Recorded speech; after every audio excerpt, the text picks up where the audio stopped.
Overwhelming support sa PBB Celebrity Collab Edition big winners na sina Brent Manalo and Mika Salamanca, dama sa hiyawan at pagmamahal ng kanilang friends, family and fans. Gaya ng heartfelt hug ni ex-housemate Bianca De Vera kay Mika. Proud din ang content creator na si Benedict Cua sa best friend niyang si Mika. Si Magandang Gabi PBB host Gabby Garcia may congratulatory message din for Brecca. Hirit ng netizens, big winner din daw si Shuvi sa kanyang photo with her OG and in real life TDH or tall, dark and handsome na sina Donnie Pangilinan and Anthony Constantino. Speaking of TDH, dashing sa kanilang big night outfits, sina Donnie, Michael Sager and Emilio Daez. Millie, Rami, and Mick-Ver are present sa photo ni Michael kasama ang kanyang mga naging kapamilya duos. Kilig moment naman ang hatid ng tila paglayag ng Wilka ship ni Will and Bianca sa touching moment nila together na may OA reaction pa from their fellow housemates. Reunited na rin si Mom Clarice sa isa sa mga miyembro ng pamilya de Guzman sa loob ng bahay ni Kuya na si Esnir. Pamilya de Guzman represented din sa photo together ng dalawang anak ni Mom na sina Esnir and Will. Ang hosts ng PBB, the online verse Mavi Legaspi and Alexa Ilacad, spotted pa sa kanilang pre-show ritual.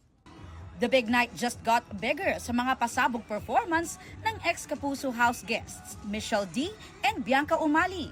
Pero bago yan, may pa-warm up na kasama ang ilan sa housemates. Present din si Michelle sa after party kasama ang housemates. Finally, reunited din ang nabuong Destiny's Child trio nila MMD, Clarice and Esnir at bonus dahil kasama pa nila si Charlie.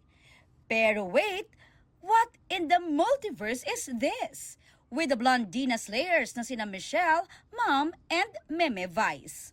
After the big night, big stage naman sa All Out Sundays ang binisita ng Big Four, kasama sina Kapuso housemates Michael, Vince, and Josh. Humarap sila sa bagong challenge sa Outside World, ang Barkada Oke Challenge.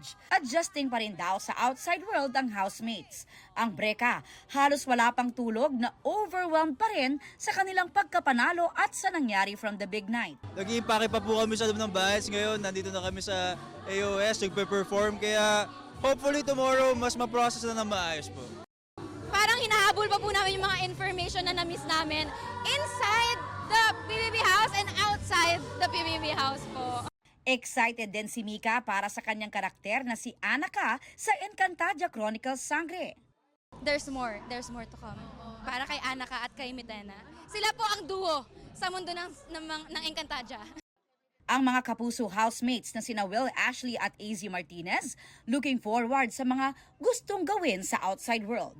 Ang dami ko pang cravings na hindi ko pa nakakain. Pero yung chikahan namin ng pamilya ko kulang pa.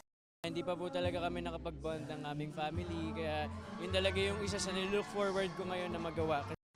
Sina Charlie and Esnir gustong suklian ng love and support ng fans. Sobrang atake yung lahat, sobrang latinan yung lahat at naway masarap yung mga ulam nyo at makatulog kayo ng mahimbing. Yes. Love you! I hope you guys know that you are an answered prayer and you have a space in my heart. Sina Ralph at River, happy na nasa outside world pero nakakaramdam daw ng sepangs kay Kuya.